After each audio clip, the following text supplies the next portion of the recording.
لیکن آپ کے پورٹفولیو پہ ماشاءاللہ سے کیا ہے کہ 60% خواتین کا اضافہ ہوا ہے قیدیوں میں. اس کا حساب ہمیں کون دے گا؟ چلے چھوڑے, ہم نہیں مانتے. آپ ہماری رپورٹ کو, ہماری اس بات کو یہ رد کر دیں, کیونکہ میں تو پی ٹی آئی کی ہوں.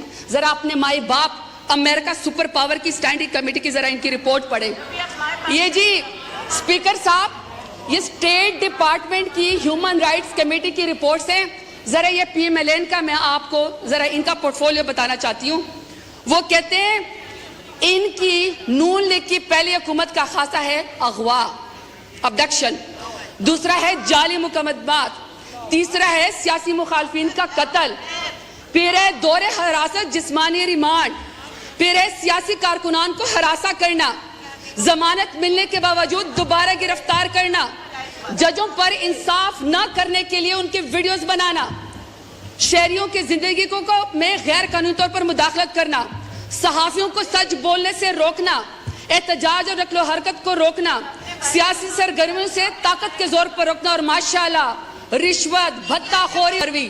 یہ ان کا پورٹفولیو ہے پی ایم ایل این کا, اور یہ یہاں پہ آ کے جاتے ہیں عمران خان کا مقابلہ کرنے کے لیے. شکریہ. نہیں سر, مجھے سر 5 منٹ چاہیے. میری آپ سے ریکویسٹ ہے سر, وائنڈ اپ کریں. ریکویسٹ ہے سر, 1 منٹ میں وائنڈ اپ کریں پلیز. سر 5 منٹ ریکویسٹ ہے پلیز. ابھی آپ کے ذہن قریشی صاحب نے ابھی بولنا ہے, آپ پلیز وائنڈ اپ کریں. سر میری پہلے ریکویسٹ یہ ہے کہ ہمیں تمام خواتین کی رپورٹ دی جائے, ان کی ہیلتھ کی رپورٹ دی جائے, اور ہمیں یہ بتایا جائے کہ ان کو کتنا جو ہے وہ کاؤنسل ضمانتوں کے لیے ان کو کتنا جیل کے اندر 15 سے 20 ہزار خواتین جو ہیں, ہمیں اس کا حساب بتایا جائے. ہم ان کی رپورٹ کے اوپر یقین نہیں کرتے, کیونکہ پی ڈی ایم اور specially P M L N کی وجہ سے تو خواتین کے ساتھ مظالم ہو رہے ہیں. یہاں پہ کسی ایسے انڈیپینڈنٹ ادارے کو انوالو کیا جائے جو ہمیں اس رپورٹنگ میں مدد دے.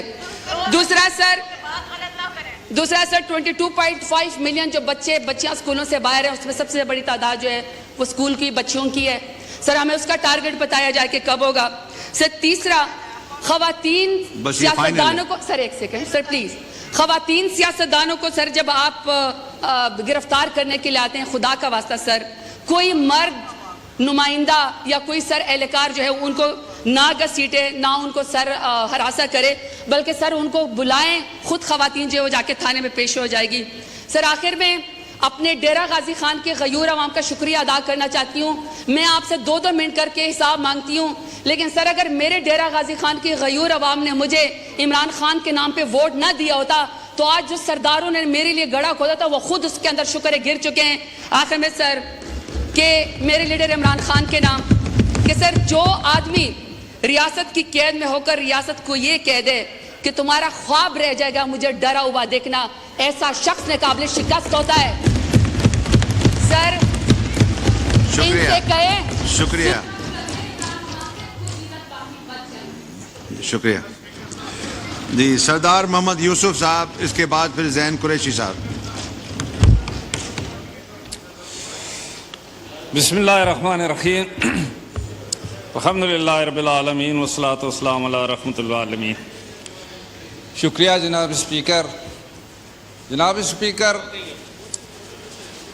آج جس طرح کہ ہم اس ایوان میں بیٹھے ہیں, اور الحمدللہ کہ مجھے 5ویں دفعہ یہاں آنے کا موقع ملا ہے, اور میں یہ دیکھ رہا ہوں کہ یہ جو ایوان جو 25 کروڑ عوام کا منتخب ایوان ہے, مختلف سیاسی پارٹیوں کے منشور پر الیکشن لڑ کر ہم آئے ہیں, یہاں آج جس کے تحت ہم یہ حوالہ بھی دیتے ہیں کہ 99 ناموں کے نیچے بیٹھے ہیں, اور ہم نے حلف اٹھایا ہے کہ ہم اس عوام کے حقوق کی بات کریں گے, اس ملک کی انٹیگریٹی کی بات کریں گے, پاکستان کی خوشحالی کی بات کریں گے, پاکستان میں غربت کے خاتمے کی بات کریں گے, ہم پاکستان کے عوام کو روزگار دینے کی بات کریں گے, اور ہم ایسی پالیسیاں بنائیں گے جس کے عوام مستحق اس ملک میں خوشحالی لا سکیں.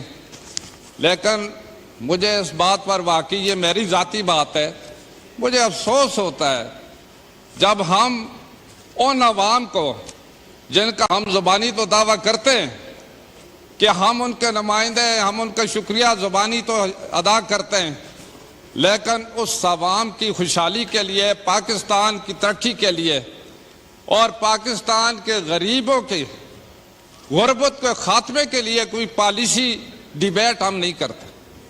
ہم ایک دوسرے کی باتیں کرتے ہیں. تنقید کرنا بڑا آسان ہے اور دنیا میں سب سے آسان کام تنقید کرنا ہوتا ہے، لیکن جو چیلنجز ہیں ان کو چیلنجز کو اس کا مقابلہ کرنے کے لیے ہم اس طرح کی کوئی ایسی پالیسی نہیں بنا سکے جس کی وجہ سے آج تک ہم یہی رو رہے ہیں. ایک طرف سے آواز اٹھتی ہے، دوسرے اس پر تنقید کرتے ہیں، دوسری طرف سے اٹھتی ہے، اس کا جواب دیتے ہیں آپ نے یہ کیا تھا، آپ نے وہ کیا تھا. ہم نے جو آئین کے تحالف اٹھایا ہے ہمیں تو پہلے اس کو ترجیح دینی چاہیے، لیکن افسوس سے کہنا پڑتا ہے روایات اس طرح چلی آتی ہیں اور چلی آ رہی ہیں. 1990 سے میں دیکھ رہا ہوں یہاں ایک پارٹی اقتدار میں ہوتی ہے تو وہ کوئی بات کرتی ہے، اپوزیشن والے مخالفت برائے مخالفت میں اس کی اٹھ کر مخالفت کرتے ہیں، کوئی جواز نہ بھی بنے پھر بھی کرتے ہیں. اسی طریقے سے اپوزیشن کی طرف سے اگر کوئی بات آتی ہے جو ملک اور قوم کے مفاد میں، لیکن گورنمنٹ یہ اس کو اس طرح جواب دیتی ہے کہ آپ نے اس وقت یہ کیوں نہیں کیا تھا. تو میں یہ صرف ذرا اپنی اس حوالے سے ہٹ کر بھی بات کرتا ہوں کہ آخر ان لوگوں کا کیا قصور ہے جس کے ووٹ پر ہم یہاں آ کر اور ساری مراعات بھی لیتے ہیں، وقت بھی یہاں پر جو خرچ کرتے ہیں اسے ہمیں ان عوام کی جو نمائندہ کی حیثیت سے ساری مراعات ہمیں ملتی ہیں. لیکن میں یہ گزارش کروں گا، دیکھیں پاکستان مسلم لیگ نون کی بات ہو، پیپلز پارٹی کی بات ہو، ایم کیو ایم کی بات ہو، پی ٹی آئی کی بات ہو، جے یو آئی کی بات ہو، میں صرف ایک گزارش کروں گا کہ بالآخر یہ سارے جو ذمہ دار ہیں اور جو ایک مفاہمت کی پالیسی کی بات کی جاتی ہے، میثاق معیشت کی بات کی جاتی ہے، میثاق جمہوریت کی بات کی جاتی ہے، تو اس کے لیے کیوں مل بٹ کر بات نہیں ہو رہی. میں چونکہ وقت مختصر ہے بہت کچھ کہنا چاہتا تھا، آج میں دفاع کر سکتا ہوں اپنی پارٹی کا بھی اور جو کچھ انہوں نے کیا ان کا بھی ہمیں پتہ ہے. میری تجویز ہے اس کے لیے ایک ڈیبیٹ رکھا جائے اور اس ڈیبیٹ میں پچھلے 5 سال جو کچھ ہوا وہ بھی بتائیں اور جو اس وقت ہماری حکومت کر رہی ہے وہ بھی بتا سکیں. ہم انشاءاللہ اس کے لیے تیار ہیں. جو کچھ آپ نے کیا ہمارے سامنے، جتنا مرضی ہے کوئی چیخیں چلائیں لیکن حقیقت چھپ نہیں سکتی، اور جو کچھ پاکستان کے ساتھ ہوا ہے میں اس میں نہیں جانا چاہتا، لیکن آج پاکستان کا بچہ یہ بھگت رہا ہے. اگر اس وقت یہ باتیں ہوتی تو آج یہ دن نہ دیکھنے پڑتے. میرا تعلق اس صوبے سے جو کہ خیبر پختونخوا صوبہ، جہاں واحد ایک پارٹی ایسی ہے جو تیسری دفعہ برسر اقتدار آئی، 2 دفعہ پہلے بھی اور تیسری دفعہ آ رہی ہے. آج مجھے مجبوراً یہ بات کرنی پڑتی ہے کہ یہ فلور اس کے لیے نہیں تھا کہ ہم ڈسٹرکٹ لیول کی بات کریں، ہم صوبائی اسمبلی کی بات کریں. یہ فلور تو پورے پاکستان کا ایک نمائندہ فلور ہے جہاں پر پالیسیاں بنتی ہیں، جہاں پر امپلیمنٹیشن کے لیے ہم بات کرنے کے لیے آئے ہیں. لیکن میں مجبوراً یہ بات کرنا چاہتا ہوں کہ پچھلے 10 سال میں جس طرح خیبر پختونخوا کے عوام کو پی ٹی آئی کی حکومت سے نقصان ہوا، تاریخ میں اتنا بڑا نقصان نہیں ہوا. ترقی کے سارے راستے بند کیے ہیں. میں 5 سال وہاں رہا ہوں، میں وہاں ممبر رہا ہوں. 28 سال کے بعد میں گیا یہاں قومی اسمبلی سے صوبائی اسمبلی میں، کیونکہ مجھے یہ اندازہ تھا کہ 18ویں ترمیم کے بعد عوام کے مسائل حل کرنے کے لیے تمام اختیارات صوبوں کو دیے گئے. لیکن وہاں پر جو میں نے جو مزاج دیکھا ہے میں نے اس سے پہلے کبھی نہیں دیکھا تھا. اگر کوئی عوام کی بات کرتا ہے، ان کے علاقے کی بات کرتا ہے، تعمیر و ترقی کی بات کرتا تھا، تو پی ٹی آئی والے جو گورنمنٹ میں خود شامل تھے وہ اس کو شور شرابہ کر کے اس کو رد کر دیتے تھے. آج یہ جمہوریت کی بات کرتے ہیں، میں کسی پر تنقید نہیں کرتا، لیکن اپنے گریباں میں ذرا جاگنا چاہیے. جو کچھ آپ نے کیا ہے ہمارے سامنے اور جو کچھ اس وقت ہم کر رہے ہیں وہ بھی آپ کے سامنے. ہم یہ دعویٰ نہیں کرتے، لیکن آپ دیکھ سکتے ہیں کہ جو کچھ آپ نے بویا تھا آج اس کا جو پوری قوم وہ سزا بھگت رہی ہے، اس کے لیے مل بیٹھ کر آج تو سوچنا چاہیے کم از کم. میں یہ ضرور تھوڑی سی بات اس لیے بھی چونکہ وقت نہیں، آپ پھر کہیں گے جی ختم کریں.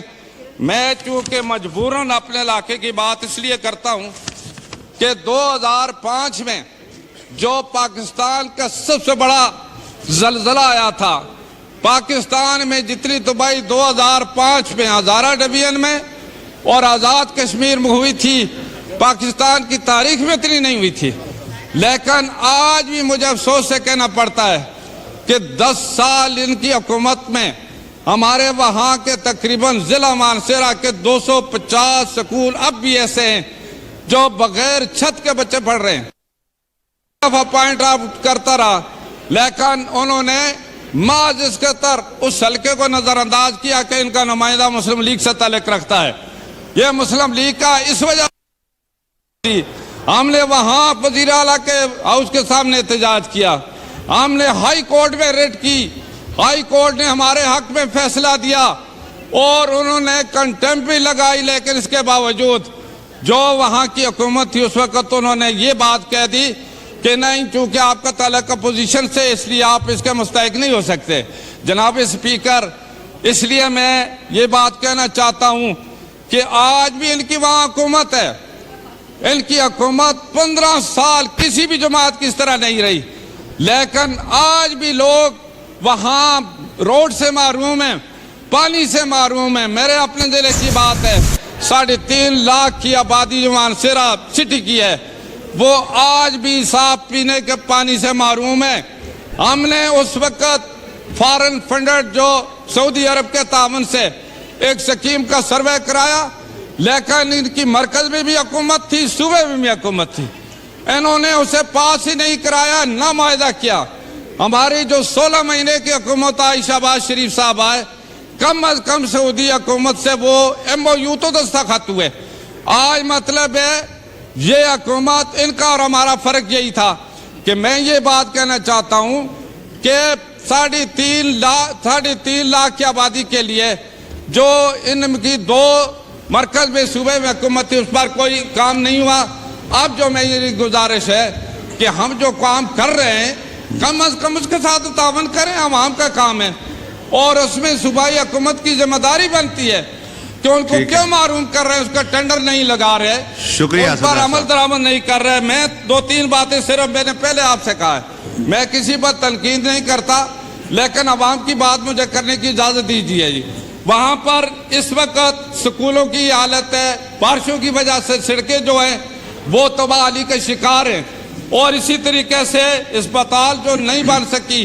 اب تک ان کے 10 سال میں کم از کم دعوے سے یہ کہہ سکتا ہوں کہ ہزارہ ڈویژن میں خاص طور پر مانسہرہ میں نہ کوئی ان کی سڑک بنی ہے، نہ ان کے وہاں پر اسپتال بنی ہے، نہ سکول مکمل ہوئے ہیں. اور مسلم لیگ واحد جماعت تھی جس نے میاں نواز شریف صاحب نے عملی طور پر ثابت کیا ہے کہ مانسہرہ تک موٹر وے بھی بنائی ہے، اور اسی طرح بٹگرام تک وہاں پر سی پیک پر بھی کام ہوا ہے، اور اس کے ساتھ ہی وہاں پر ڈیم بھی بنائے گئے. شکریہ شکریہ.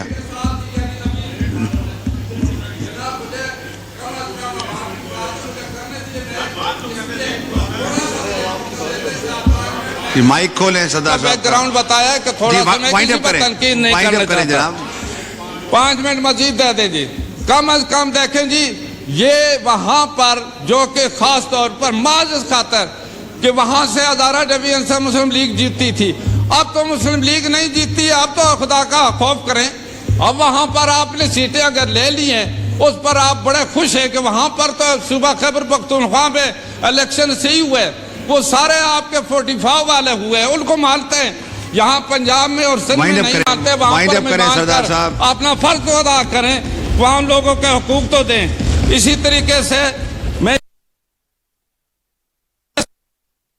وہاں ہمارے زلزلہ سے متاثرین بکریال سٹی جو نیو بالا کوٹ سٹی تھا جی، پچھلے یعنی 25 سال سے ابھی تک وہاں پر لوگوں کو منتقل نہیں کیا، اور یہ سب صوبے کی اختیارات کو صوبوں کو دیے گئے تھے کہ وہاں پر اربوں روپے خرچ ہوئے، عوام کو ابھی تک وہاں شفٹ نہیں کیا، پلاٹ تک تقسیم نہیں کیے. ہمارے لوگ ابھی بھی شیلٹر میں رہ رہے ہیں اور اسی شکریہ. طریقے سے وہاں شکریہ. ہو گیا سردار صاحب, ہو گیا, بس ہو گیا. جی نوابزادہ افتخار احمد صاحب, 12 منٹ ہو گئے ہیں.